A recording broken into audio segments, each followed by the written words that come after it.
it just struck me. I have to ask you on this. What really put you? Well, we were always on the map, but really like solidified it. And the other person's political career plummeted. Was your Rahul Gandhi interview, 2014? थोड़ा बताओ क्या हुआ था? What went through your head when you were interviewing him, and when you weren't getting your head? I want to know what you went through. What I went through? Yes. I'll tell you after. But I mean, the thing is that, see, sometimes things drag, no? Yeah. Yeah. So I felt it was dragging because Women empowerment. it was repetitive and It's not easy as well. Pardon me? It wasn't easy for you. I mean, I'm just talking as a What journalist. was not easy? To do You had that to interview. keep the probing. interview. Yeah, probing the man for an answer, and repeating your questions in different iterations. I sort of assessed him well in the green room before that, because he had come up very excitedly, walking up with me up the staircase, telling me about my Wikipedia background, and I realized that he was doing research on me and wanted to impress me about how much he knew about me. And in the green room, then he asked me how old I was, and I said, this is my age. He said, oh, you're much younger than me. And I said, yes, but I have 19 years of work experience. And I told him, because, he didn't get it. He's just staring at you. He didn't get what I was trying to tell him. And then in the interview also, I don't think he got it. And I felt, I mean, you have seen the interview now. Yeah. I think he blanked out after some time. And the other thing is that you shouldn't try to impress. I'm not impressed by any interview. Anyway, Smita, when I do interviews, there is one thing I tell myself, that if this is my last conversation with the person, so be it. I never do an interview in the expectation of a second one. Yeah. And that is what I feel. You said, what should you tell journalism students? I tell them this. Let this be the last one. But let me not embarrass my profession by doing it in a way that I would not like the postscript of the interview to be read. So I think it was a very simple conversation which he could not handle appropriately. And I feel that he and his party should not take it personally. After all, we are children of merit. We are people who have educated ourselves. We are worthy citizens of this country. We know. I'm not here to give someone a walkover. They've boycotted your channel and one or two other channels, and they don't come on your debates, and it continues. They said that because it's very personal, your attack on them. Rubbish. I think that there are many people in these parties who want to ingratiate themselves to their bosses by trying to pretend that they are going to be the people who will save them from the attack of Arnab and Republic. And these self-appointed custodians in these parties are the biggest enemies of these parties. And they present the things like that. Yeah. And let me tell you this, people aren't quite missing them on TV. It's fine.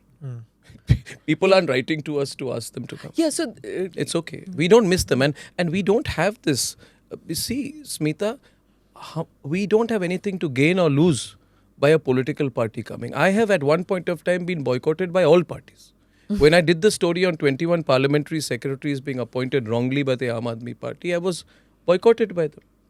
I was boycotted by the BJP when I questioned the late Sushma Swaraj and, at that point of time, Vasundhara Raje and Lalit Modi during Lalit Gate. I have highest respect for individuals, but I was only doing a story. And even a PMO, when you asked that question during Musharraf visit, when you asked that question, I mean, in the PMO, I know they said never again will we invite Arnab. It's okay. I got invited once to a Prime Minister's press conference in 2011, and that is when I asked Manmohan Singh about the scams, and he spoke about the compulsions of coalition politics. So I was looking at it as a reporter. I got news points out of all my interviews.